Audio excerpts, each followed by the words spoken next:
Première étape de ce chantier, la mise en place d'une barrière filtrante. 30 mètres de bitume sous une profondeur de 6 mètres ont été installés de l'entrée de la digue au quai. Ils serviront de rempart à la pollution et de protection du port des travaux de décaissement. Ensuite, on va commencer le décaissement à moins 3,50 m par rapport au TN. Et ça représente combien de tonnes de terre? À peu près 10 000 m3 que l'on va réutiliser pour le remplir derrière les murs de la marine. 3 sites ont été aménagés dans le village de Moirey pour faciliter les travaux de la future marina. Le premier est aux abords de l'atelier communal pour stocker la terre et le sable. Le second est à quelques mètres seulement du quai pour entreposer les hydrocarbures.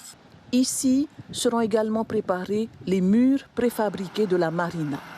La matière première proviendra du 3e site, d'ici à Taoura Moora, où sont déversées depuis vendredi dernier les roches extraites du décaissement. Ce site accueillera dans quelques semaines un concasseur, une opportunité pour les habitants de Rurutu. Les gens qui ont un projet de construction, par exemple, qui puissent acheter le concassé sur l'île. Le fait qu'on fait venir du concassé de Tahiti, ça coûte cher par le fret du bateau. Donc c'est une très très bonne chose pour les porteurs de projets de construction. Et en même temps, ça permet aussi de faire vivre aussi l'économie de l'île au niveau des snacks qui entraînent tout autour du projet, au niveau des agriculteurs, au niveau des pêcheurs. Les retombées économiques de ce chantier sont attendues par les habitants de Rurutu. L'emploi d'une main-d'œuvre locale a été convenu entre le maire et le maître d'ouvrage.